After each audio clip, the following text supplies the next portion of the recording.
Good morning. I'm Stas Margaronis with the Propeller Club of Northern California.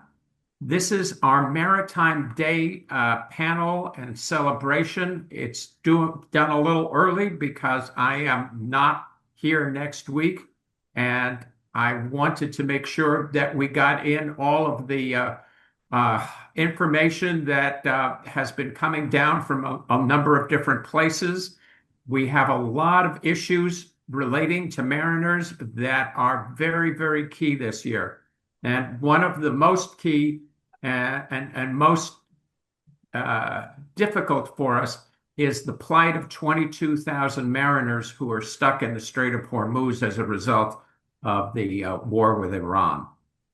The other issue that we have, as many of you know, is the Trump administration has extended the Jones Act waivers. And for anybody who doesn't know what the Jones Act is, that's the Merchant Marine Act of 1920. And cargoes that go between U.S. ports under the Jones Act have to be manned by U.S. mariners on vessels built in the United States and on vessels owned by U.S. citizens. So that variance is an issue that we're very concerned about. I talked to Jennifer Carpenter, who is the president of the American Waterway Operators, and she has been a very, very strong advocate for the industry and for the inland boat operators and mariners. And what she said to me in the interview was that one of the big beneficiaries of the Jones Act variance, which was instituted by the Trump administration supposedly to reduce gasoline prices. And she said that is not happening.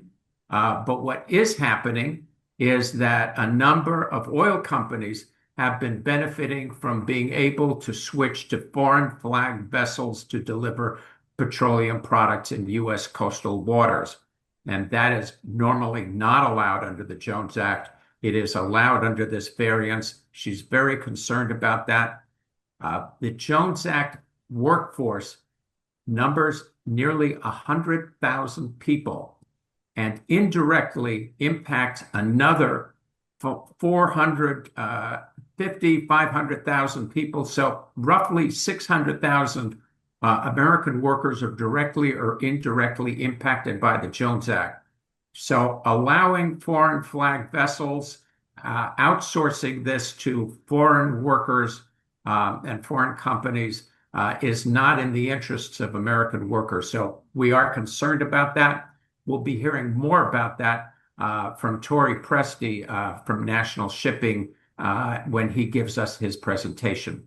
So without further ado, I want to begin our introductions, and I will start with our valuable IT person who keeps us online and in place, Todd Crawshaw. Todd, good morning. Good morning, everyone. Crawshaw Design is a full-service digital media and graphic design firm. Very good. Darlene Plumtree. Good morning, Darlene. Good morning. I'm Darlene Plumtree, Chief Executive Officer at the San Francisco Maritime National Park Association. Thank you, Darlene. And my uncle, Nick Marone, fresh from the pickleboard court in West Contra Costa County. Nick, good morning. Good morning, everyone. Thank you for having me here today and temporarily bringing me out of my retirement, which I all hope one day you all get to and also enjoy it as much as I. Thank you. Thank you, Nick. Robert Wilkins. Good morning. I'm Robert Wilkins, Executive Director of Seafarers Ministry of the Golden Gate and the International Maritime Center. Good morning. Good to be here. And you have an event coming up. I do indeed. Next Wednesday, the 20th, at the International Maritime Center, we will have what we're calling a knowledge and advocacy reception on the issue of seafarer mental health. The global director of well-being for the ITF is coming in from London to do some teaching for us on this important subject. Very In good. September, we have World Maritime Day. Again, our World Maritime Day breakfast on September 25th at Scott's. Thank you very much, Robert. Tori Presti. Tori, good morning. Hi, good morning, Stas. Thank you. I'm Tori, President of National Shipping of America. We operate a vessel, National Glory, between Houston, Texas, and San Juan, Puerto Rico, with occasional stops in Haiti. Glad to be here today and celebrating Maritime Week. Thank you very much, Tori. Appreciate it. Peter Dreyfus. Peter, good morning. Good morning. I'm with Watermaster North America. We manufacture a shallow water dredger. A Jones Act shallow water A dredger. Jones Act compliant. Yes. Yes, Your Honor. Okay. God, gotta keep these guys straight here. Jesus. Well, That's right. if I didn't do your marketing, where the hell would you be? God. Okay. Matthew LaFiandra. Matthew, good morning.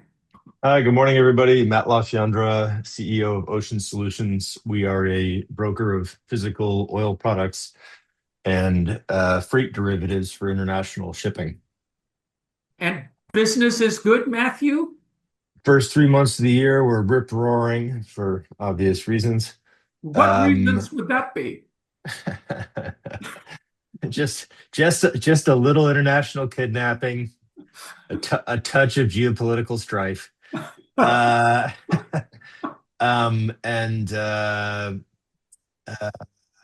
yeah, it's actually quieted down quite a bit. So despite what you see in the headlines, futures markets do not seem to be anticipating any dramatic changes. Okay. Well, hopefully that's good news, but Well, I think it's good news on a long-term basis. I mean, in my monthly pocketbook, it's not so good, but I'm doing just fine. Everything's fine. there you go.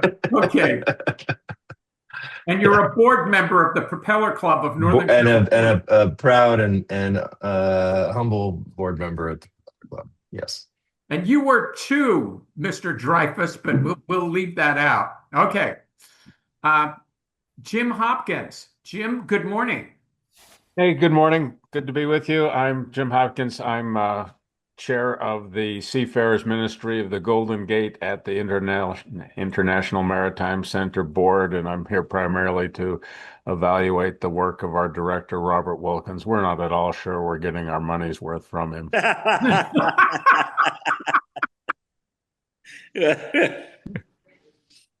Oh, dear. Well, that's why we have our Propeller Club event, so we can all speak to each other. Great. Thank you very much, Jim. Justin Taylor. Justin, good morning. Good morning, everybody. Justin Taylor with Q2C Consulting, which is quote to cash consulting group for logistics operators in and around the ports. Very good. Justin, thanks for being with us. Great to be here. Kevin Policarpo. Good morning, boss. Hello, everyone. My name is Kevin Policarpo. I'm Mr. Margaronis's research assistant. Very good. Thank you, Kevin. Leslie Clements. Good morning. Good morning, everyone. Leslie Clements, and I am representing ARC Boats. We're building the first electric tugboats on the West Coast, ferries, water taxis, all that kind of stuff. So excited to be here and a big supporter of the Northern California Propeller Club. Leslie, thank you very much. And I had a chance to interview Ryan Cook, the Chief Technology Officer at ARC Boats last week. And Curtin Marine is going to be having a number of your boats delivered to the ports of LA and Long Beach in a couple of months, yes?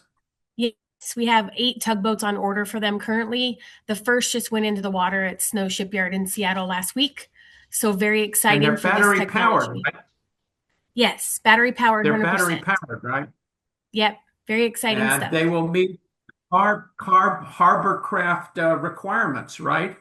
We're going to be well past carb. We can just send those emails to the spam inbox right when they come. So fully electric, we're good for a really long time.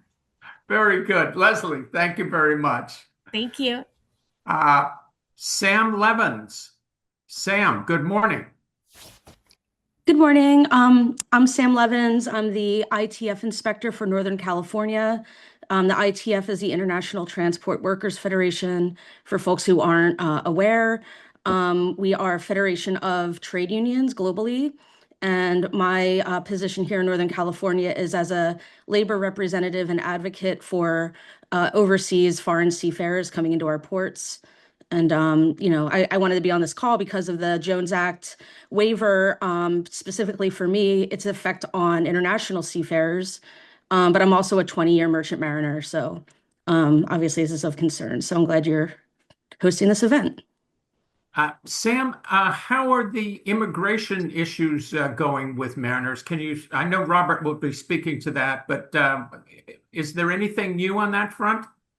I know Robert's going to speak on it. So, but basically, according to customs, like nothing has changed. However, there is more strict enforcement of customs rules. So, as many of you might know, when a overseas seafarer comes into port and if they have a U.S. visa, they're cleared by customs. They're given a 29-day shore pass. That shore pass expires at 29 days. And so what we've been seeing is if the vessel's in the United States, anywhere in the United States for longer than 29 days, the seafarer can't go ashore, and they also can't be repatriated unless they're cleared by customs additionally for what's called parole. But customs is being a lot more strict about their, granting of parole. So we're finding more seafarers being detained aboard their vessels, even if they have a U.S. visa. It's because these shore passes are expiring. And as you can imagine, with the Jones Act waiver, we're having more ships spending more time in the U.S. And so I've had to deal now recently with 2 vessels with crew who've been on their ships for 2+ months in the U.S. and can't go ashore. They can't be repatriated. And so those are the issues that I'm finding. Very good. Okay, I appreciate this very much. Thank you. Danny Gasparini. Danny, good morning. Good morning. I'm a port commissioner with the Port of Redwood City.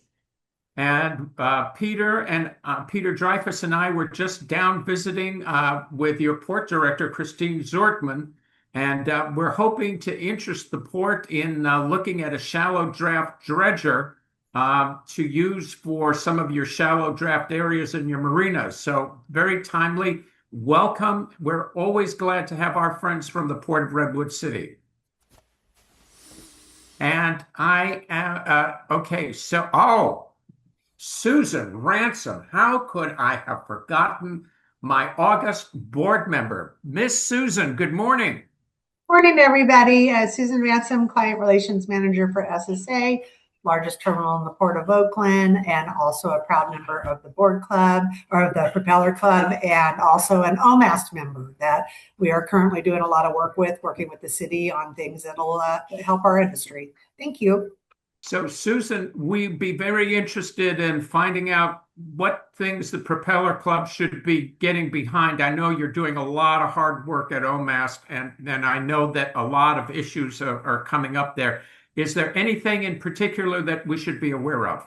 Right now, we're working on the general plan. The plan was based around the old days of Howard Terminal when the A's were going in there. We had a lot of, bike routes and streets going that direction. Well, nothing got changed. And so we've put in a lot of suggestions, Adeline Bridge, Overray Corridor. So we've got everybody's attention, and we're going to City Hall today in Mass. So it's all good. When I have more information, I'll share it, but we're on a trajectory in a good spot. So do you think Adeline Bridge will ever be replaced? I do. I think we're getting close to getting it on the to-do list. That's a good thing. I hear Robert chortling in on that one too.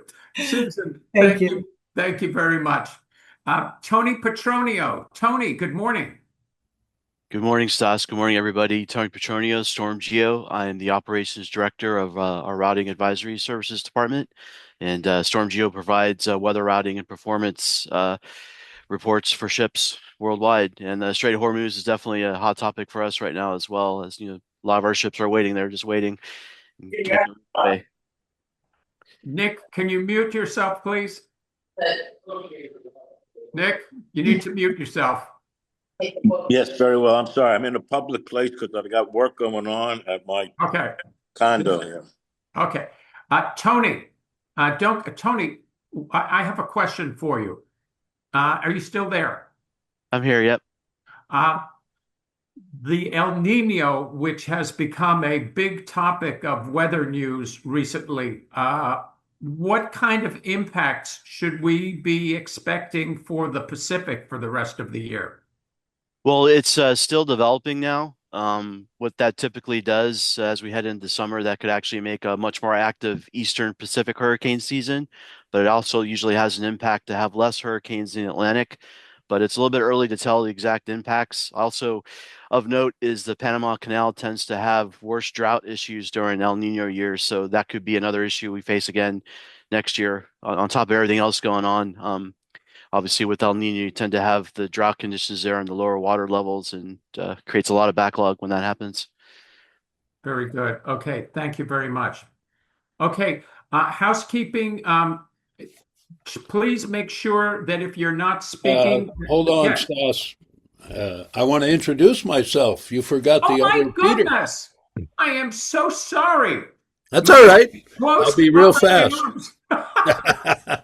Hi, I'm Peter Olney, retired organizing director of International Longshore and Warehouse Union, and I'm thrilled that a union stalwart like Sam Levins is with us today. She comes out of the ILW Inland Boatmen's Union family, so it's great that she's here with us. Thank you, Stas. And Peter, you were the International Longshore and Warehouse Organizing Director for how long? 20 years. That's good. Okay. And we will be talking more. And I apologize, especially since you bought me that great dinner in Tokyo just 5 weeks ago. See you in a minute. Okay, so Stas, hold Oh on. my goodness. I came in a little late. I had another meeting. I have to say, Mel Jock, co-chair of the Port of San Francisco's Maritime Commerce Advisory Committee. I have a new tagline: Maritime all the time. So this is what Andre Coleman left me with when he went over to I think many of you know he's now VP of Government Affairs over at PMA. So Dominic Moreno is acting Deputy Director of Maritime at the port. Anyway, I'm doing a lot of keeping maritime all the time, and many of my consultant projects for the entire shoreline are a lot with engineering, with nature. We've got a great living shoreline at the Port of Redwood City, a pilot project coming up in construction this summer. I'm real excited about that, and been working on that for over almost 3 years now, and got some other projects where we're trying to marry up nature base with navigation infrastructure, keep the shoreline holding up for the boats. Yeah, and actually, I need to talk to you about our plans for our conference in November. Okay. But we'll do that offline. You bet. And thank you very much. I'm sorry I missed you there. Todd, did I miss anybody else? No, I think you got everybody. I was going to mention Alex, she came in late. Okay. I think you got everybody. Speak up if you haven't been heard. Speak now or forever hold your peace. Okay. With that, I'm going to begin our panel discussion with Robert Wilkins, Seamen's Church of the Golden Gate.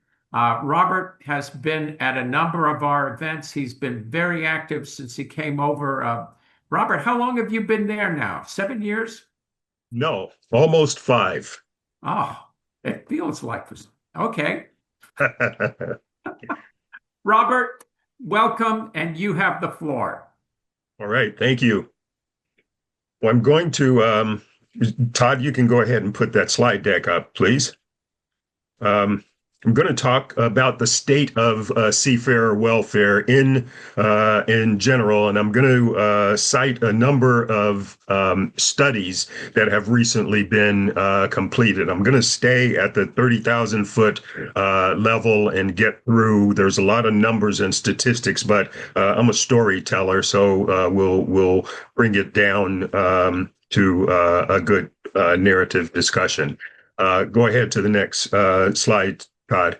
The first study is on shore leave. Shore leave is the ability of seafarers to get off of a ship when they come into port, and it is actually written into the Maritime Labor Convention and most of the regulations and laws internationally. But getting shore leave has been a point of contention and difficulty for a very long time. So we are always looking at the issue of shore leave. The most recent study, which was done by ITF and the World Maritime University, shows us that 26% of seafarers have no shore leave whatsoever during their entire contract period.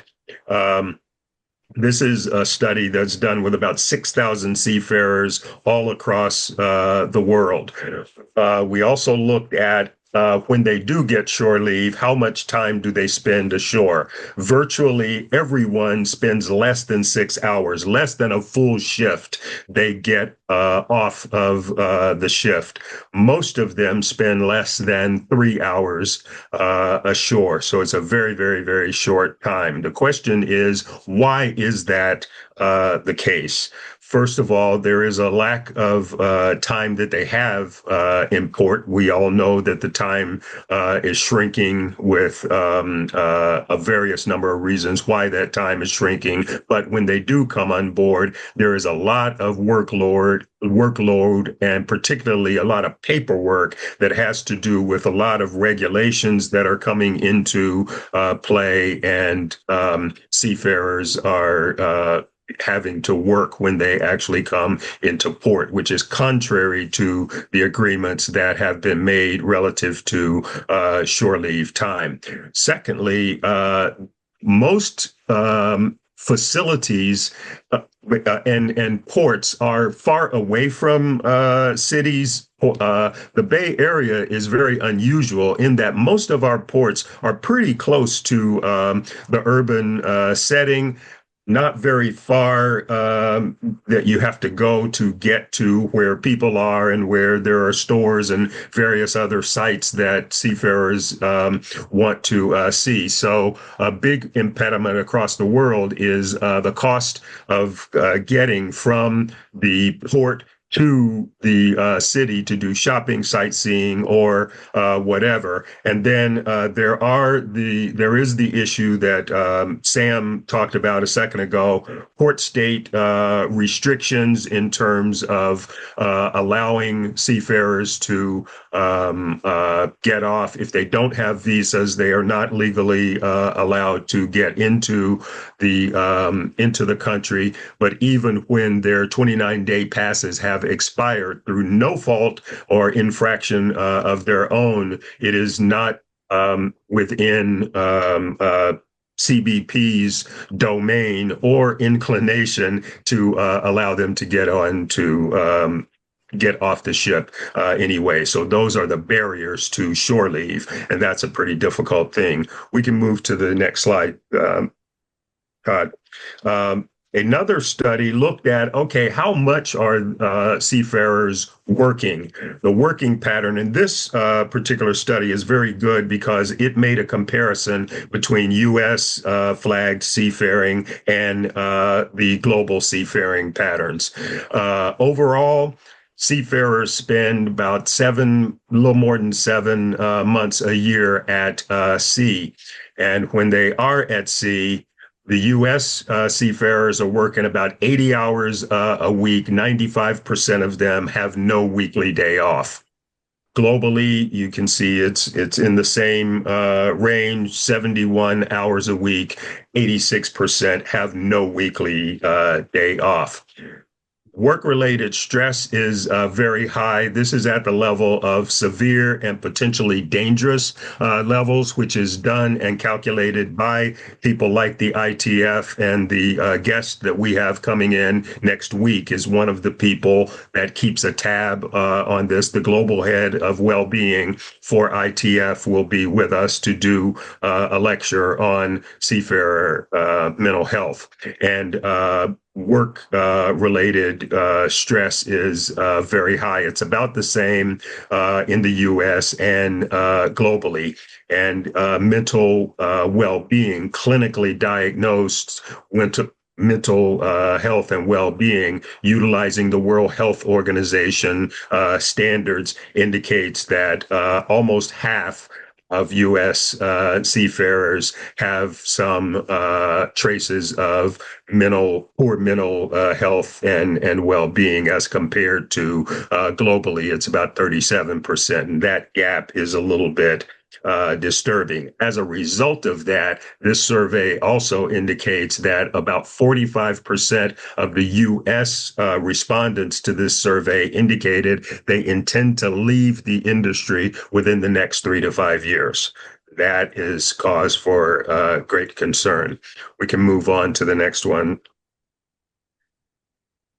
There was an additional survey done among the port-based welfare organizations like Seafarers Ministry of the Golden Gate. And what we found there is that fewer seafarers are spending time ashore in the Seafarers Centers. The Seafarers Centers indicated that there's been very precipitous decline in visits to their center since the pandemic. Only 15% saw an increase, and 12% said traffic is about the same. We, as Seafarers Ministry of the Golden Gate, would fit into that first category for a number of reasons.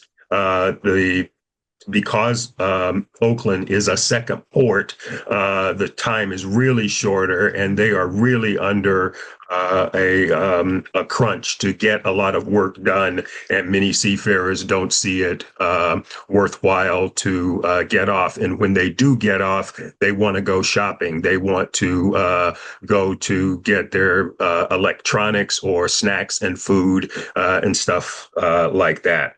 So we find that the same reasons that the seafarers indicated is what we find: lack of time in port and workload on board. Less than 2 hours they're spending in the port of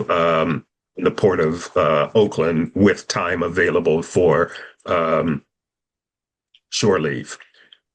We can move on.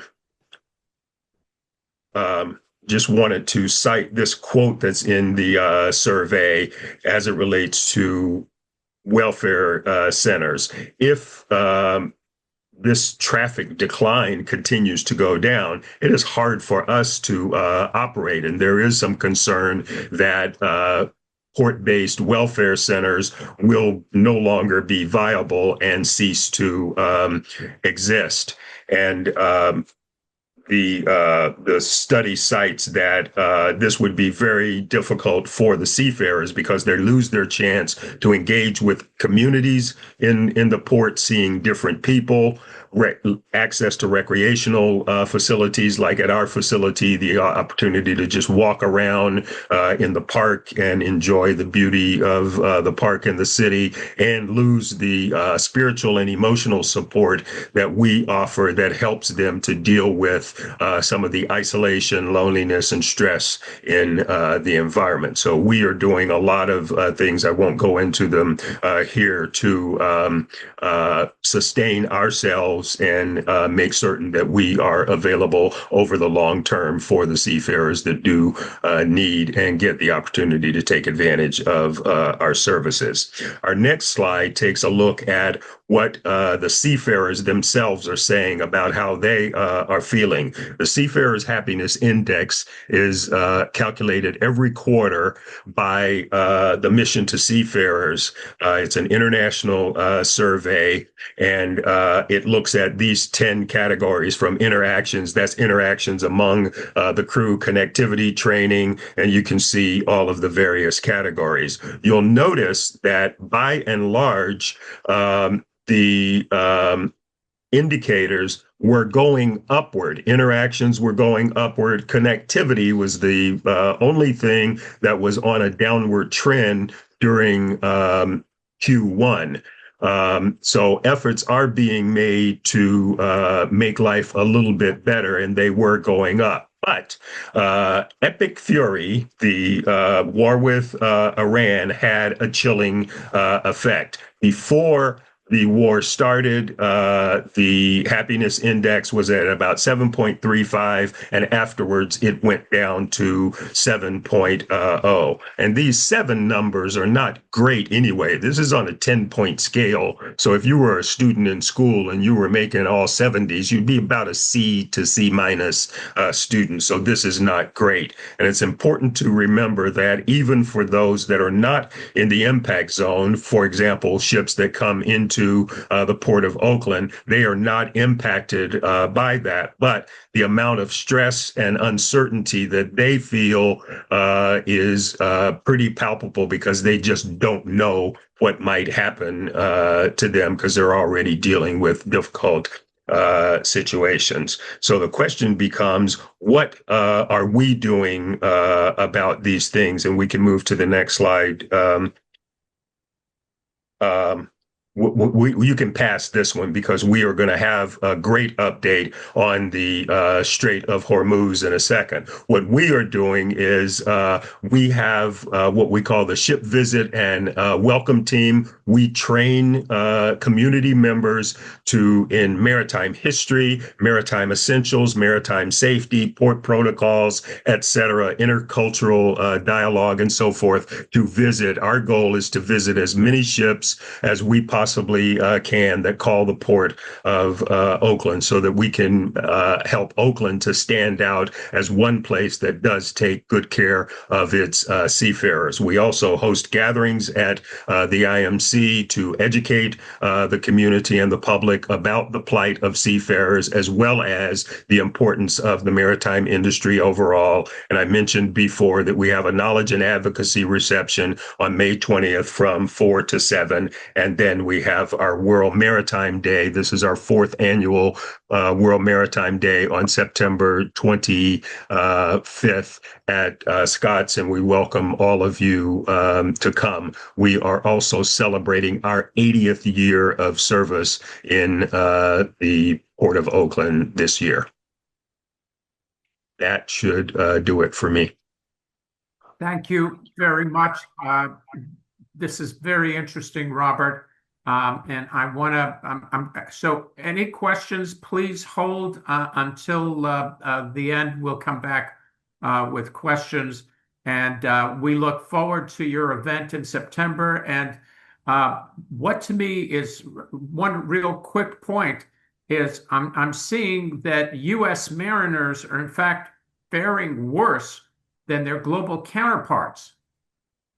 Yes.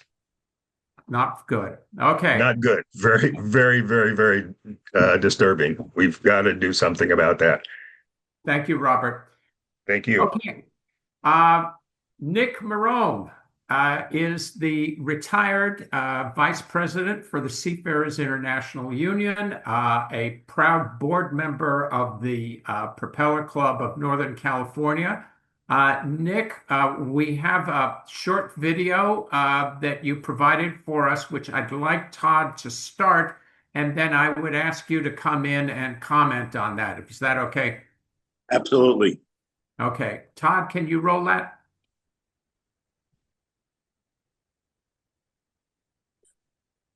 This is being really urgent situation, right? For this guy. Texting with him till 1:30 in the morning, literally. Assalamu alaikum, good day, sir. Situation on barge is very critical and only 2-3 days remain, and then is no food on barge. He wants to go home because the vessel was going to through Hormuz Strait.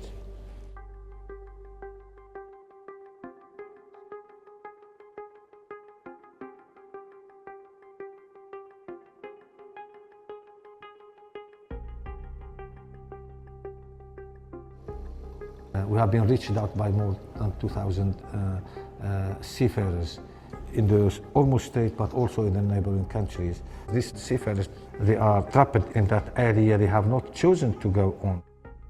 I do receive on daily basis, sometimes 60, sometimes 70 WhatsApps. At the beginning of the war, Most of the cases we were receiving were requests of repatriation. But after 8 weeks, more and more are related to the lack of food and lack of provisions and lack of water, lack of fuel. বর্তমান Hormuz Stas, are you seeing the video? I think No. I'm not. It stopped. It stopped. Yeah, damn. Hang on. Something happened here. Just a second. Let me. Okay. Hang on just a second. Let me. I'm going to ask Nick to come on, and if you can get it back up, flag me. Nick, are you there? I am.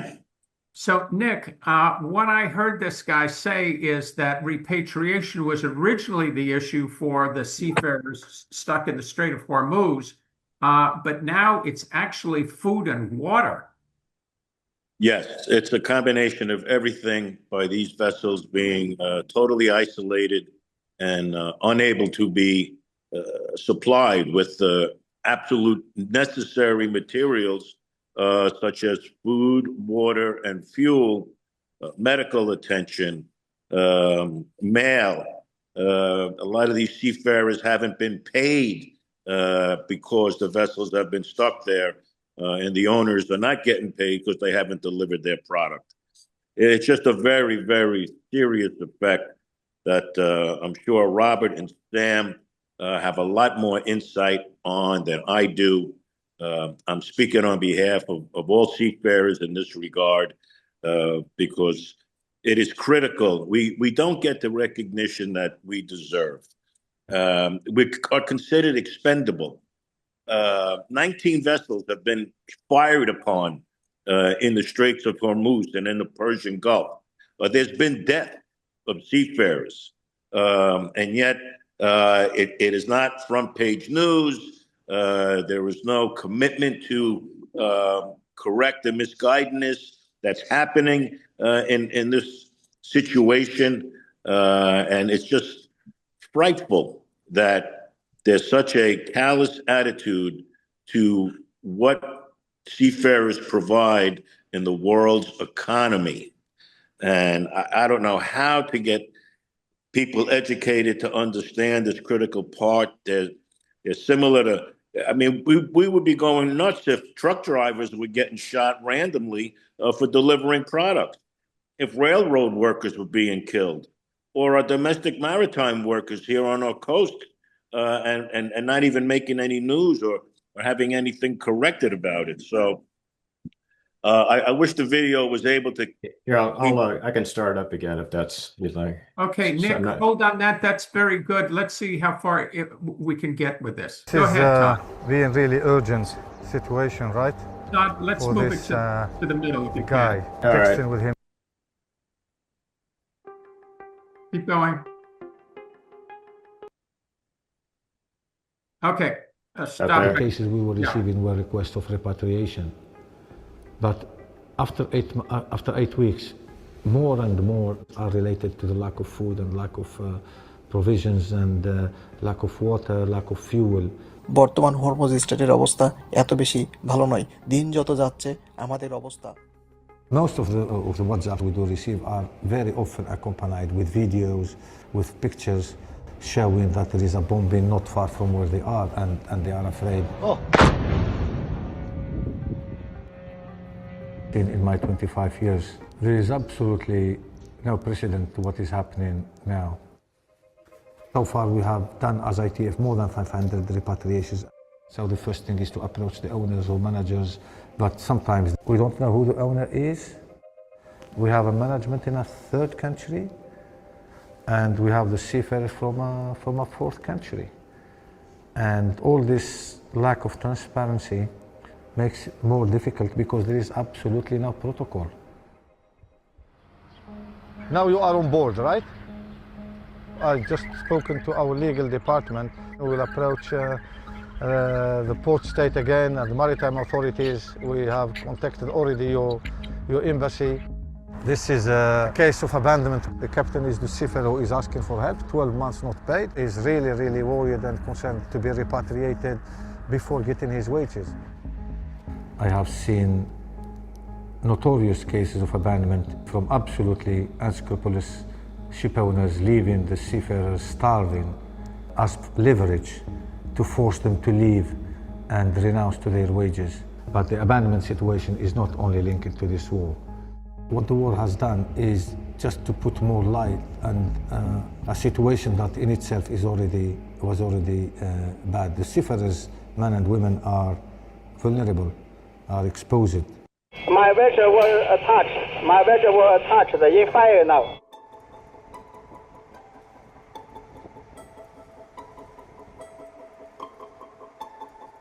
These are workers, and it's really, really affecting, because at the end of the day, it is a seafarer with a name, with nationality, with a family behind him, and you cannot deal with it as a file, as a case, as a number. Did you sleep? Okay, Captain, I will get in touch soon, this afternoon again, okay? He has tried everything before coming to you, and he repeats all the time, you are our only hope. So please help us. Please, we want to go home. Please, we don't want to die here.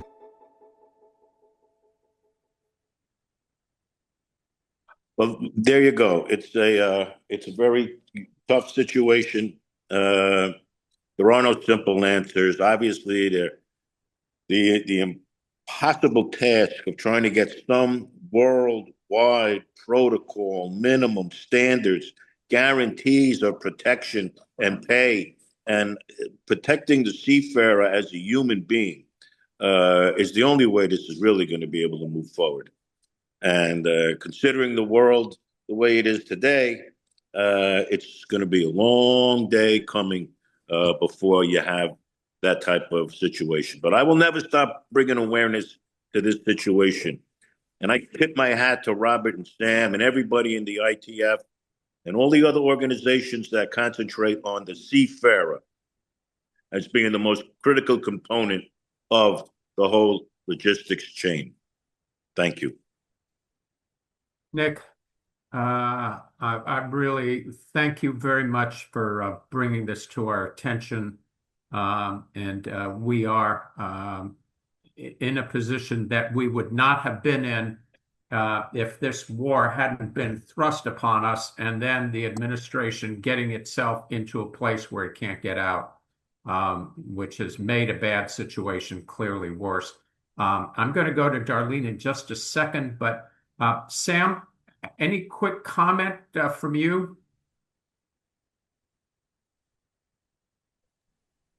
Sam, you might be muted. I think, Nick really summed it up. Mohammed, who's in that video, he's amazing. He was actually one of the people that trained me, and I look up to him so much. I do think, unfortunately, international seafarers, even U.S. seafarers, are seen as being an invisible workforce.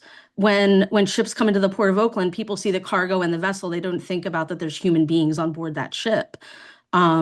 And so, in terms of what's going on in the Strait of Hormuz, it's absolutely correct. Like, there's been zero international outcry about the conditions of these seafarers. And what Mohammed was saying is that, the issue of abandonment is something that's been going on for years. And what this crisis has now done is exasperated that problem. So you have more ship owners abandoning their crews in places like, the Middle East, in certain parts of Asia. And it's just increasing an already horrible scourge problem in the industry.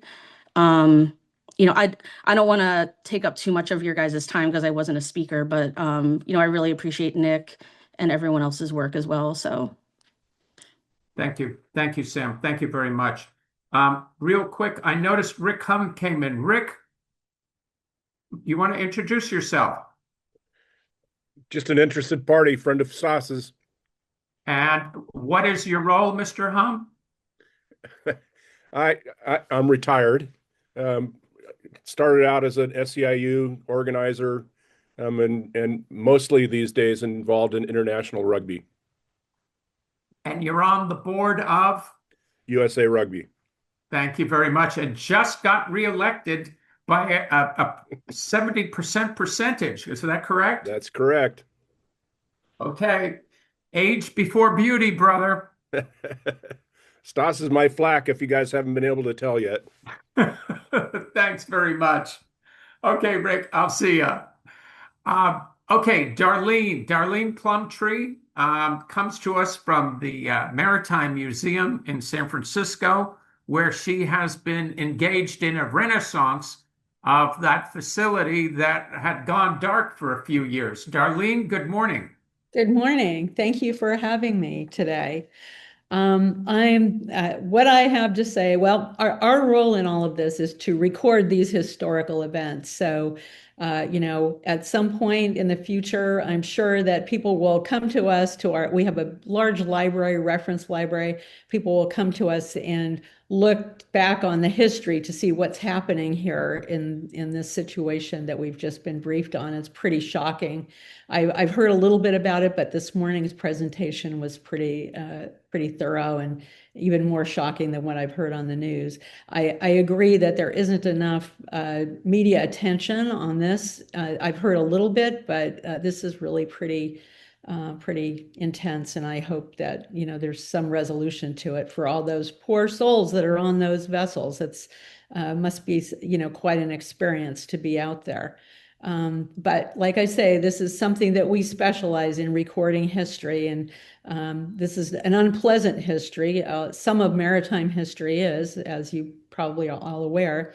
But I'm here today to talk about the Maritime Park and Maritime Museum and how the park came to be and how our collections came to be. So I guess I submitted a little slide presentation, and you can skip the first one and maybe go to the second slide, Todd. Thank you very much. The founding of the Maritime Park and Museum was pretty much based on early San Francisco as a bustling, working waterfront. It really, impressed our founders, and many of our founders were involved in the actual operation of some of the early maritime industry here.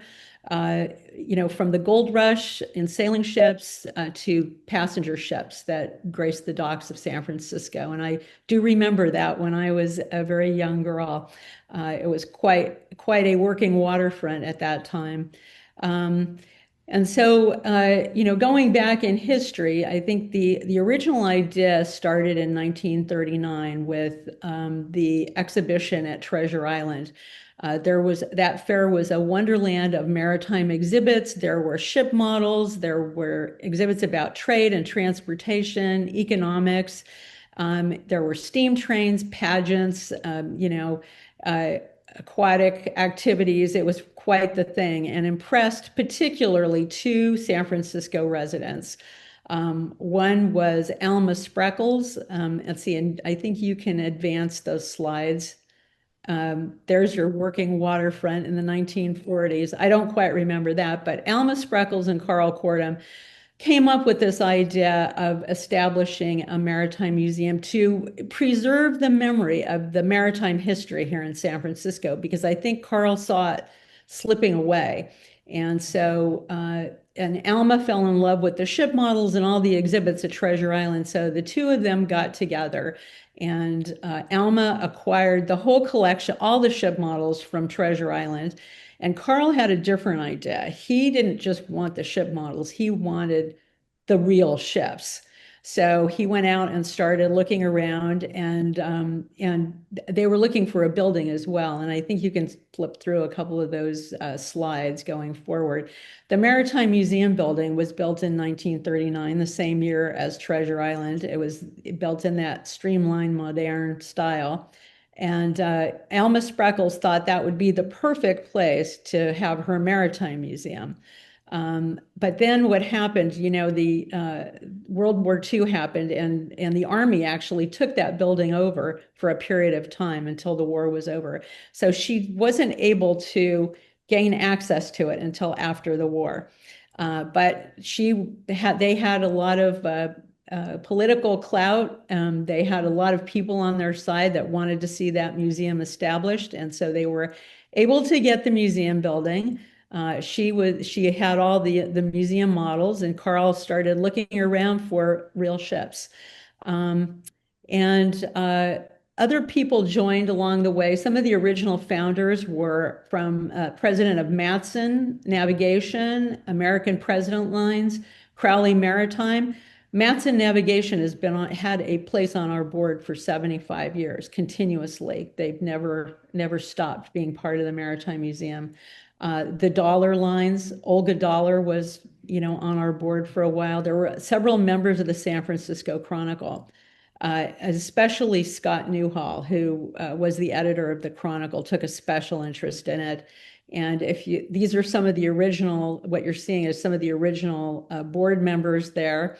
And if you flip forward, there was an artist that worked at the Chronicle, and he came up with a plan. It's called Project X. It was top secret for what the Maritime Museum would become, including the Eureka ferry boat, the Balclutha, the CA Thayer, all the elements that you've seen more recently in the Maritime Park. And then about in the 1960s or early 70s, it's very expensive to maintain those ships, so they kind of ran out of money, and the state parks for California took over for a while. They couldn't afford it, and it was eventually turned over to the National Park Service. In 1988, it became its own park, the San Francisco Maritime National Historical Park. And our association that originally founded this park became the official park partner of the San Francisco Maritime National Historical Park. We continue to support them in preservation of the ships. We have education programs, and of course, we raise money to help support them. We also own and operate the World War II submarine USS Pampanito at Pier 45. These are more of Buell's Project X. You can see the Hyde Street Pier sign, the cable cars on Hyde Street. These are really beautiful images that he created. And if you flip forward, we'll go to the submarine. There's the ships those ships right now, the Alma, the Balclutha, and the CA Thayer are moved up to Mare Island temporarily until Hyde Street Pier is rebuilt. The Hyde Street Pier is over 100 years old and has been restricted. You can't have people on there. The ships were breaking away from the docks. It just wasn't a safe place to have them. So Mare Island is calmer waters, and there will be a new plan to rebuild Hyde Street Pier. We now conduct our education programs up at Mare Island, and on the CA there, that's the opening day of the Maritime Museum. As you can see, there were about 10,000 people for the opening of it. It was quite the thing in 1951. And you can flip through a couple more of those slides. There's the submarine, the USS Pampanito. We will be having a Memorial Day ceremony on May 25th at 10 a.m. And there will be representations from the U.S. Navy, local politicians and press and so forth, and about 200 guests to observe the ceremony. It's quite moving. And if you would like more information about our programs and membership, we produce a publication, Sea Letter, that comes out twice a year. It's usually packed with information about maritime history. You can go to maritime.org, become a member, make a donation, learn more about our programs. We have several events coming up this year. We will be having, I mentioned the Lost Boat ceremony at Pier 45. We'll be having a donut festival on June 14th on Sunday morning. We also will have a 4th of July viewing party at Pier 45. We'll be celebrating Fleet Week on October 10th. We host a 24-hour Moby Dick marathon where we start at 12 noon and read continuously through 12 noon the following day. And then finally, in October, we have our annual gala. So I hope that some of you will be able to join us for some of those events. Some are free, some are tickets, but whatever, please join us for some of our upcoming maritime programs. Thank you. Darlene, thank you very much. If you could email me the schedule that do you have that? I will distribute that to the membership so that we've got that and we can hopefully get some support for that. Great, thank you. And thank you for the good work that you're doing, Darlene. Thank you. You're welcome. I was remiss in not identifying John Byrne from Matson. Mr. Byrne, excuse me, many apologies, since I understand now Matson's been on the board of the Maritime Museum since its inception. Good morning. Good morning, Stas. Happy to be here. I work for Matson Logistics, the supply chain arm of Matson. And yes, we are proud to support the maritime community since 1882. So we're coming up on 145 years of Bay Area support. And it's nice to also know my alma mater and Mr. Presti's alma mater, American President Lines, and then going back to Dollar Line are also supporters of the Maritime Museum. In fact, APL donated many of its archives to the museum about 20 plus years ago. And real quickly, since we have you here, how are things in Hawaii? Well, they're recovering from some bad set of storms, but the Lahaina rebuilding is going well. I think what you're seeing, though, is University of Hawaii's Economic Division just came out with a report that tourism is suppressed, especially from Canadian and Japanese tourists. And so there's some issues there, but otherwise we're seeing steady business, and same with our Alaska trade. Very good. John, thank you for being with us, and I look forward to seeing you soon. I think the Pacific Shipping Association is sometime in the next couple of days. Pacific Transportation Association has a networking mixer at the Port of San Francisco. I encourage everyone to stop by for a drink and to hear Mr. Moreno and a couple of Mr. Brandes from the Port of Oakland just give an update on how things are going at their ports. Great. Thank you. This Thursday, 5:30 at the Port of San Francisco headquarters. At Pier 1. Thank you very much. Okay, let me go on to my good friend Peter Olney, retired international organizer for the International Longshore and Warehouse Union, who, along with my humble self, was in Japan. Peter, good morning. Good morning, Stas. Thanks to you and the Propeller Club for this opportunity to speak on Maritime Day. I'm the retired director of organizing, so the views I express are not those of the union, but my personal outlook, seasoned by years of labor organizing. I want to make quick mention of an ILW organizing victory that bodes well for the future of the union. Our LA-based Local 63 Office Clerical Unit, or OCU, just successfully completed an organizing drive in Dallas, Texas. In Texas, a right-to-work state, 71 workers for Evergreen ratified their first contract in December. Their salaries went from $38,000 to $50,000 per year to a starting salary of $110,000 with major benefit improvements. This is an example of using longshore power to march inland and organize along the supply chain. Thousands of warehouse, trucking, and knowledge-based technology workers would benefit from organization and the port power of the union. Stay tuned. My son lives in Japan and works there as an industrial electrician in Tokyo. My wife and I have been visiting there over the last 3 years. I have established a relationship with Zenroren, a labor federation of 1.3 million members, the second largest federation in Japan. And through their office and goodwill, I have met the Zenkoku Kawen, the National Federation of Japanese Dock Workers.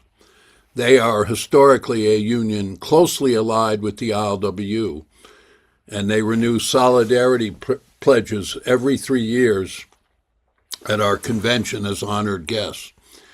This year I spent the month of March in Tokyo and did a forum with Zen Roren on how U.S. labor is resisting Trump fascism and the U.S.-Israel war on Iran.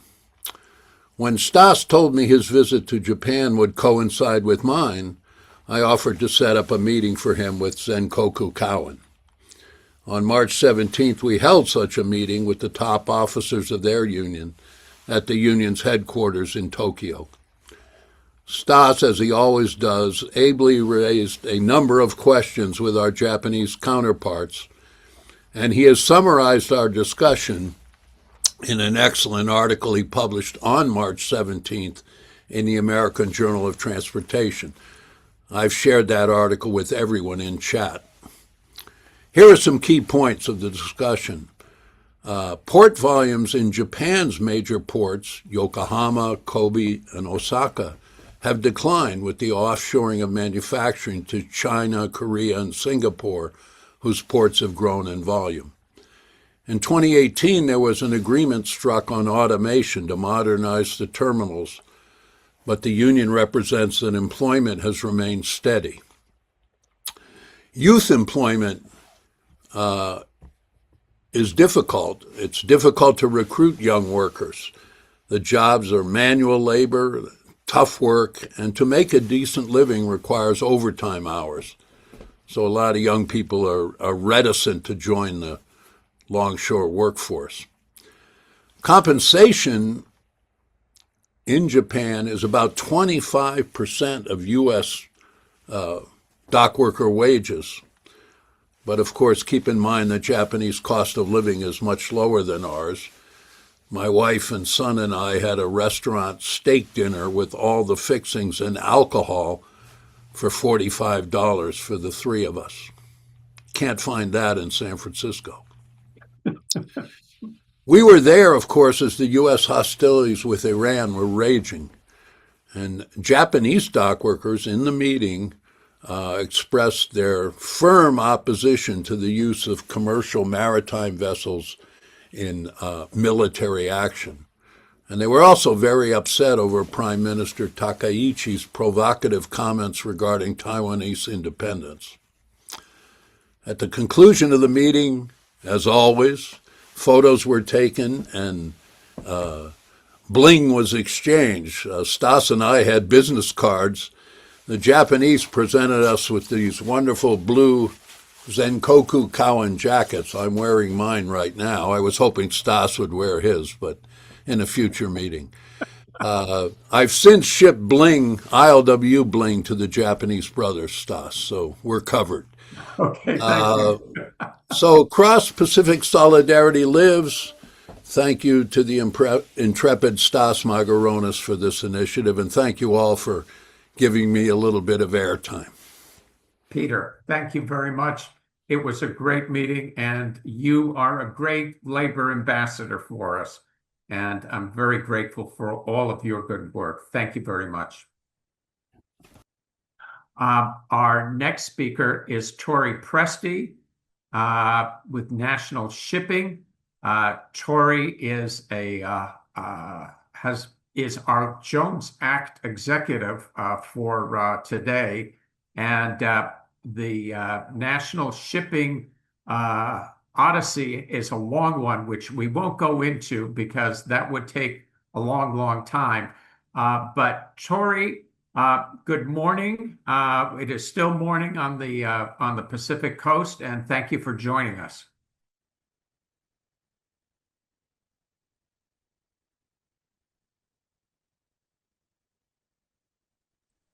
Okay, great. No, it's good to be here. And Stas, I'm just across the bay here in San Francisco because I was born and raised here. And I started on the waterfront in Pier 96 with a company called Pacific Far East Line. And that, along with Jack Dance States Line was there, APL was there, Delta Steamship, John Traina. I know Darlene can speak to John Traina's contribution to the museum. And we have a long history of a colorful industry. But anyway, I'll ask Todd, if you wouldn't mind, maybe we can start quickly because I know we're running out of time. All right, well, I'm going to speak As I mentioned, for the last 14 years, the picture there is the National Glory. She's a small 500 TEU cellular vessel that serves between Houston and Puerto Rico. And as I mentioned earlier, we go to Haiti every once in a while. Given the unrest there, our government is giving quite a bit of subsistence to the Kenyan policemen, and now the UN is taking over.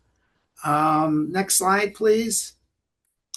Stas asked me to address the Jones Act. That's our famous grandfather of the Jones Act, Senator Wesley Jones from Washington. It was the 11th hour, 11th day, 11th month when World War I came to an end. And Senator Jones, it didn't take him long, but within a year and a half, he realized we had a lot of over tonnage of ships and that we needed some protective type of legislature. So we got in 1920, the Merchant Marine 1920, otherwise known as the Jones Act, was signed by President Wilson. Next slide, please. All right, there it is, 1920. The ships have to be built in America, owned by American citizens, and manned by Americans. It was an effort to support domestic shipbuilding and the maritime labor. So that all came around, and it was the policies to encourage, the cabotage laws, which in French, cabotage means to hug the coast. It was coastwise shipping. Today, the Jones Act exists in Alaska, Hawaii, Puerto Rico, and to a lesser extent in Guam, because you don't have to build in an American yard for a Guam ship. It does have to be U.S. flag. So you can buy a foreign built ship and reflag it American and go to Guam with it. Next slide, please. Stas asked me to address the waivers. I'm not an expert on it, but I will tell you with my experience in Puerto Rico, they had their shares and still do of the hurricanes. And in 2017, we had 3 bad ones, Harvey, Irma, and the worst one being Maria. And so at that time, it was President Trump again. He called for a waiver, but it was a waiver because of natural disasters and national emergencies. It was not what we have today with Iran, which was a kind of self-inflicted, I'll call it. But they only lasted 10 days. Now, today's waiver, fast forward, with Iran is going out to 150 days, which makes no immediate sense to me. He calls it, the president calls it, it's a matter of national security. And Matt might disagree, but I looked it up, and the difference in the cost of using a Jones Act vessel gets down to about 1.50 to 2 cents per gallon. And just for your information, today's national average, of course, it's not California. We're paying close to $6 and something. It was $2.98 a gallon before the Iran crisis, and today it's $4.18, or a 40% increase. The Jones Act does not really contribute to that much of a difference. And next slide, please. We'll kind of rifle shoot and we'll go back to Puerto Rico and the importance of the Jones Act. And, people always badmouth the Jones Act. The prices are too high, and it's causes a lot of angst amongst consumers in Hawaii and Puerto Rico and Alaska. But it really is more of a utility, the Jones Act, than it is a port-to-port transportation. I'd like to highlight some of on the next slide. We can take a look at it. One more. There's Puerto Rico, flag of Puerto Rico. Next one, please. This is a difference. I mean, if you think about it, look at the services that's provided to San Juan. You've got at the top Crowley and Tote providing twice weekly with LNG ships that they spent a fortune on. It's 2.5 day transit time from Jacksonville to San Juan. Crowley maintains a Philadelphia service. We come in on the Houston side, and there is a tremendous amount of service. If you were to put a foreign flag ship, let's say from Jacksonville, and sailed it to San Juan, it would take you 17 days. And here you've got 4 ships, 6 if you include trailer bridge, 6 services a week, almost daily, and it's 2.5 to 3 days transit time to the island. So that the Puerto Rico is actually spoiled by the frequency, transit time, the different types of containers. They get 53-foot containers. You don't see that in the international trade. And it's relies heavily on San Juan relies heavily on stateside and the Jones Act.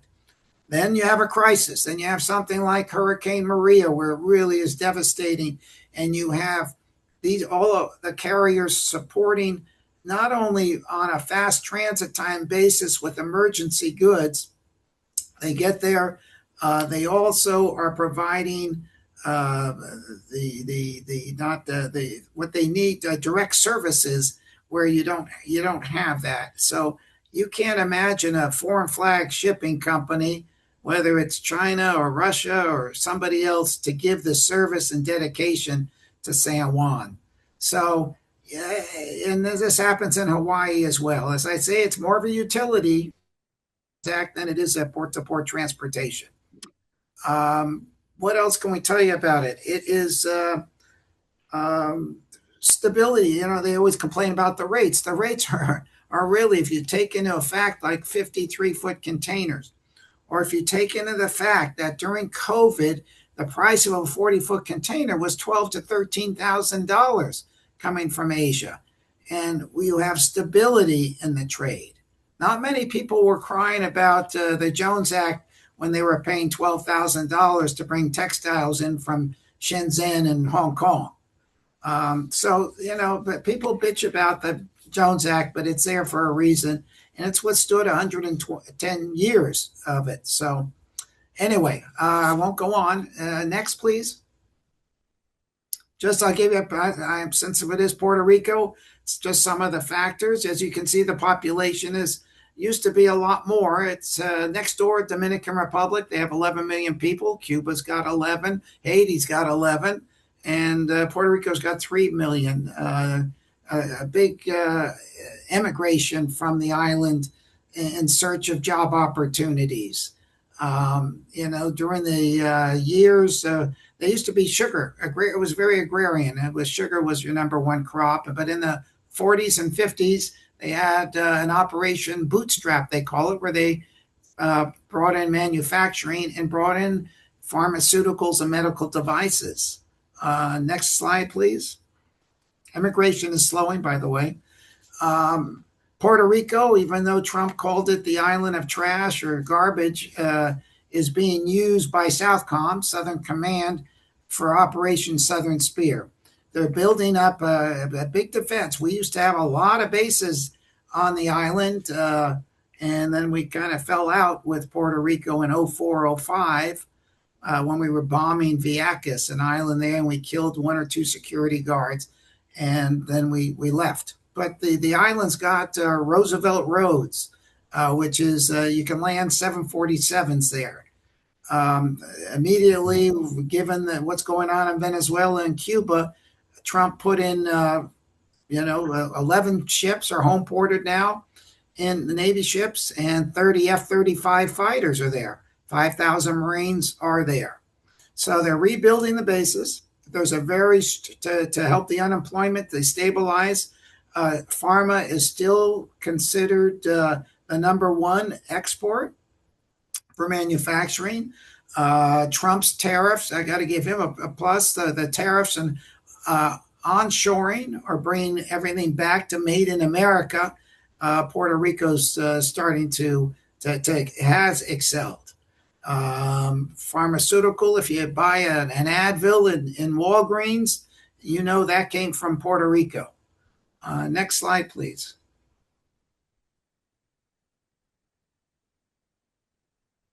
Okay. It's been look at the leisure and hospitality. Okay, it's a little skewed because of what COVID did to tourism, but it's really it's a beautiful island.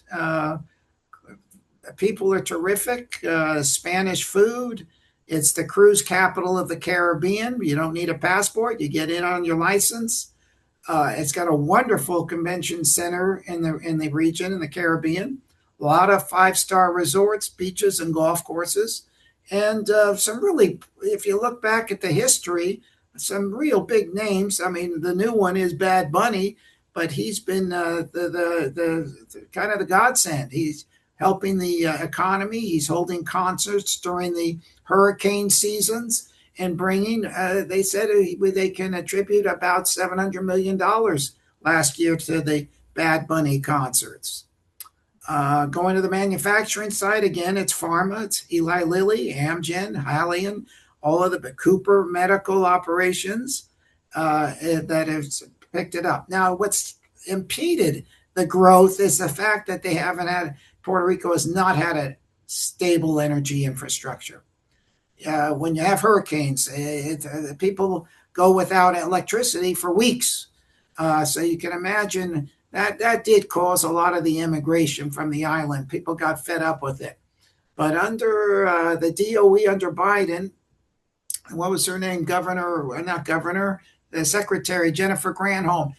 She put in a lot of self-sustaining energy projects. So you've got a ton of batteries from Tesla moving in. You've got solar panels, 10 solar panels.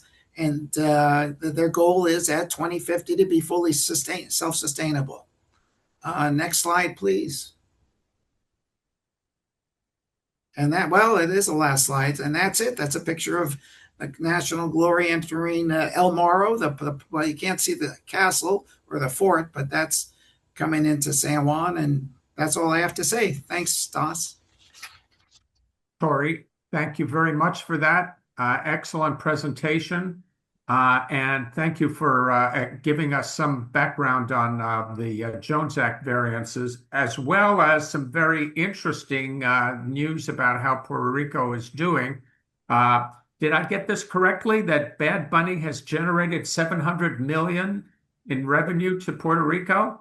He did last year in 25, when nobody visits usually during the hurricane season, which usually is for all purposes August, September, October. He held concerts. I forgot how many, 30, 35 concerts during that time, and brought in the season a lot of people. He earned a lot of money for the economy. It was a timely thing to do. He did it because also there were no ICE agents to pick people up, so he did it on that basis as well. And you go. There's a history of Puerto Ricans, from Rita Moreno to Roberto Clemente to Jennifer Lopez, that have really the fellow that did Hamilton, Miranda. Really terrific people that are putting back some energies into the island. So I'm bullish on the island. Very good. Thank you, Tori. I'm going to open up for questions now. If anybody has any questions, this is the time where we do that. And so you can either put up your hand or you can say something, whatever works for you. Darlene, I've got a quick question, which is, does the museum cover the waterfront at all in terms of ILWU and any of the activities that were going on the waterfront in San Francisco? Yes, we had a series of labor talks up until this last year. There were several people who've written books about it, and we had some of those folks come in and talk about the history there. Very good. Okay, thank you. Mm-hmm. Robert, we talked the immigration situation. Sam referred that a little bit about that. I'd like, how has in terms of what's happening right now, would you say things are much better or better this year than they were last year? Yes, yes, they are. There's not as much intense presence of immigration folk in and around the population. We've got the same restrictions, of course, as it relates to the port and maritime specifically in terms of what CBP and all of them have to do. But last year, with the very aggressive immigration enforcement, there were immigration people in the general population. And so when we were going out, we would see them and of course make the seafarers quite nervous and also very reluctant and afraid to mix with the population because they're afraid of that anyway. They don't understand the language, et cetera, et cetera, et cetera. So yeah, it was pretty intense last year, but much better now. You know, I was at sea when I was 16 years old, and when we went to port, the ships were in port for 5 or 6 days. And so there was, I mean, we used to go out every night, and sometimes later into the night. But this situation is very, very disturbing that you described. And especially that mental health index is very distressing. Yes. Sam, you've got a question? Yeah, I just actually I just wanted to jump in on that. Not really a question, but so one of the issues that we found last year, which has definitely smoothed out a little bit, was so CBP, when there's a seafarer on board, a foreign seafarer who does not have a U.S. visa or has an expired shore pass, if that seafarer needs to go ashore for whatever reason, be it a medical emergency or flying home for repatriation, crew change, in the past, the ship agent or someone associated with the vessel would apply to CBP for what they call parole. And this is where we saw CBP last year being a lot more strict about how they grant parole. Prior, if a seafarer had a medical issue, and they didn't have a visa or an expired shore pass, they would be granted parole on a case-by-case basis, but it happened a lot more frequently. And the seafarer would go to the doctor, go to the clinic. Last year, CBP started enforcing a rule that they have, which is they're only granting it based on urgent humanitarian need. And that's really up to the discretion of the CBP officer. So whatever they determine to be an urgent humanitarian need. So we had seafarers where, they had a, dental pain. We had a seafarer with kidney stones who were denied parole to go to the doctor while they were in port here in Northern California. The guy with the kidney stones, he applied 3 times for parole. And was finally granted it to fly home to Greece under medical supervision to receive medical care in Greece. Since then, I believe that a lot of this is from ship agents applying for these parole requests have worked with CBP to provide them with evidence in terms of crew members' medical care. So it's there's been more communication between customs and the agents. However, this strict interpretation of urgent humanitarian need, it's to me, it doesn't take into account everyday reality. Like if you have dental pain, you need to go to the doctor. And so, it's still an issue. It's just, I think there's been a lot more communication, but it's still a problem that needs to be addressed. Unfortunately, it can't be addressed locally. We need to go to DC, speak to, whoever, enforces these regulations in that level. So, Sam, the answer is things are better this year than they were last year, though, right? I would say they're better because there's more communication between the agents and customs. Okay, very But good. it's not. It's certainly that it needs to be addressed on a national level is the problem. Yeah, and there's no constituency for these guys because they're all foreign crews except for a handful of Americans, right? Right. And truly, really, the only people advocating for them is the ITF and the Seafarers Ministries. It's as Nick said, it's there's not they're in port maybe for a week or less, and so. But it's definitely affecting an overall population that is in our country and trading in our country, and they deserve to be treated like human beings with human rights that they all have. Yeah. And Sam, you had a chief mate who had a mental breakdown last year, and he had a problem getting out. Did I recall that correctly? Yeah, so the issue with that person was, I don't know if I want to talk about all the specific cases, but so if you're having a mental health issue, a lot of seafarers, there's a lot of stigma around it in general, but if you report a mental health issue, a lot of these guys are on, they're employed on a contractual basis. And so they're worried that if they get, if they report a mental health problem, that they might not be rehired again. And so there's a lot of nervousness about reporting that. So there was a crew member who was, his issue was, his shore pass actually had expired. The ship had been in port for almost over a month. And his shore pass expired, so he couldn't be repatriated. He ended up being on the vessel over 10 months. And was approaching the ILO says that you can only be on board for 11. And so he started experiencing hallucinations, sleeplessness, but didn't want to report this to, the owners of the vessel because he was afraid that he would then get, that he wouldn't be rehired.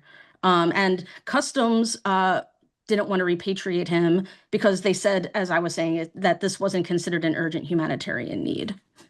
Got it. Okay, Sam, very interesting. Thank you very much for that. And Robert, thank you very much for that. I'm going to ask, are there any other questions and comments? We're just about to the hour. And if I go once. I've got one, Stas. Yes, Matthew. Yeah. So first, just thanks to everybody. It's always a delight to hear from Robert. And sorry, my phone just rang. Always a delight to hear from Robert and Tori and Darlene and even Nick, who was so kind to call in from retirement. I wanted to ask a question or make a comment to Tori, who reminds me we need to grab a coffee sometime, Tori. So in the international markets that we follow, in March when the Jones Act waiver was granted, we were seeing prompt prices at 4 to 5 times quote unquote normal rates. And this was in the bulk world, largely on tankers, which would be the critical maritime resource needed during this huge disruption, right? And the net effect of that is basically that there is no cost advantage to an international ship versus a Jones Act vessel if you accept the sort of widely quoted 3 to 5x, cost for using a Jones Act ship. Now that's different in the container world. I'm much less knowledgeable in the container world than I am in the bulk world. But when that waiver was granted, the major advantage to that, as far as I can tell, was basically in people who already had vessels under charter and were now basically able to make a cabotage port of call on their way to Europe, because volumes of oil and gas have been flooding out of the US Gulf. It's almost all getting pulled into Europe. And particularly on refined products, those ships are in regular trade, and now they can make a stop off in New York and New Jersey, pump off half their cargo, and head off to Europe with the other half, right? But the cost advantage there is, if you had a ship under charter at an agreed rate, there's a windfall profit to you in being able to do that, which is unfair to the U.S. mariner and certainly unfair to the U.S. fleet. But mostly it's, I think, a question of liquidity. Like there's just more ships available without there being, any sort of cost advantage to picking up one of those vessels on spot. How that, I mean, it can, perversely in some ways, like now ought to be the time that the national U.S. fleet, U.S. flag, U.S. crewed, U.S. managed fleet actually has their time to shine because, as you very aptly pointed out, they are now quite possibly the more cost advantaged provider of these shipping services. You know what I mean? On top of the reliability benefits that come from it all. I'm curious, just in your world, like, are you seeing similar escalation in freight rates from the international fleet on the container side? Or are you continuing to see or are you seeing people using this incredibly broad, sort of thoughtlessly broad Jones Act waiver? Are you seeing people use that to try and shovel a whole bunch of goods into these previously restricted marketplaces using internationally flagged ships?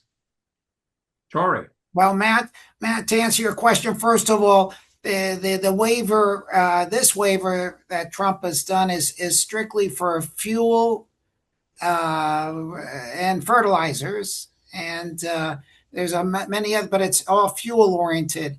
Whereas the ones in the past, it was wide open. Am I getting higher freight rates? I have to get higher freight rates because I get a higher bunker surcharge, or I get and what I put in an emergency bunker surcharge, which covers me.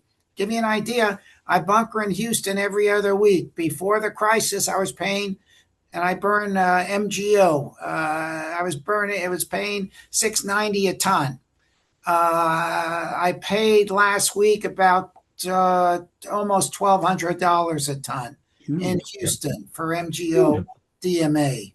So but I pass that on. I have to pass it on. There's a lag period, but I have to pass that on. Now you have some of the big players like Anheuser-Busch. The Puerto Ricans like to drink the 10-ounce can of Michelob. So they tell me what they're going to give as a bunker surcharge. And so I haven't seen that yet because I'm still on the last quarter, but I'm sure hoping it's and they do something funny with the blend of MGO and very low sulfur fuel oil, etc. So they kind of cook it a little bit. But my increases have not come from the market buoyancy as much as from the bunkers as it relates to the bunker. And I believe a bunker charge should cover your bunkers. We don't make money on that. We try to break even on that. Yeah. I don't know if that answered your question, Matt.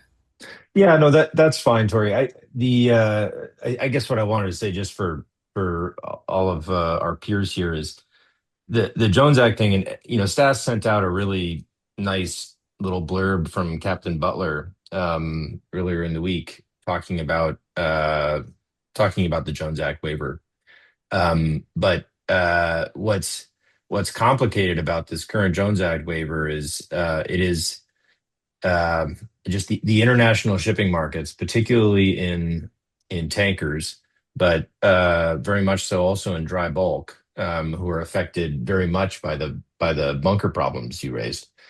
Those markets are so expensive right now that in a lot of respects the Jones Act fleets are finally operating in a space that they're cost competitive in. Not purely protected by the regulatory mode, but actually enjoying a commercial competitiveness, and that's an interesting thing. Whether the current administration is able to pivot that into the much ballyhooed resurgence in American shipbuilding and American shipping remains to be seen. I do not have huge amounts of confidence that they have the competence to do that, but it's an interesting dynamic, a unique one, certainly in my short life. Yeah. Tori, one last comment, and then we're out. Go ahead. Yeah, no. This whole thing about make American shipbuilding great again. I'm kind of lost a lot of. I frankly hate to sound negative, but I've lost a lot of hope in that. I think it's frustrating, and you can't. I won't say much. You continue, Stas. I get a little flustered and frustrated over the whole situation. It's a good idea. It's a nice idea, but maybe we have to restructure things on the build side. But we should be carrying our commerce. But I blame it all on globalization, Stas. Walmart in 1980 said the everyday low price, and where did they find that? They found it in those days as I think it was Sam, not Sam, the gentleman from Japan. Nike made the tennis shoe in Japan. Then it was Korea. Then it was Taiwan. Then it found its way to China and Vietnam in search of low cost, low labor, cheap labor, and cheap real estate. And that's globalization. We lost the game. And the Chinese, if you have your freight, if you have the freight and you have the ships, if you don't have freight and you got a ship, oh boy, you're in trouble. It's a liability. You know that. But if you have if you have a ship with freight, you're doing all right, and that's what you need to do. But in my opinion, we went, and in the 60s, 61 is when we spun off Maritime Administration with the freight side, and they called it the Federal Maritime Commission, and they neutered both administrations, and neither one does anything of substance, in my opinion. Very good. Tori, thank you very much. I want to thank our panelists. Robert, thank you very much. Tori, thank you very much. Peter and Darlene have gone. Nick, if you're still with us, I want to thank you very much for taking your time from the pickleboard court to get with us. And I want to thank Sam as well for her comments. We will be back sometime in July with another panel, and we're going to take our summer break a little bit. AgTC, Agriculture Transportation Coalition, is next week, and I will be there for that. I imagine there's going to be a lot of discussion about the tariffs and the impact on agricultural exporters at that point. Thank you guys very much. I'm Stas Margaronis with the Propeller Club of Northern California. This has been our Maritime Day panels, and we thank you all. Be well, be safe, and we hope to see you soon. Thank you.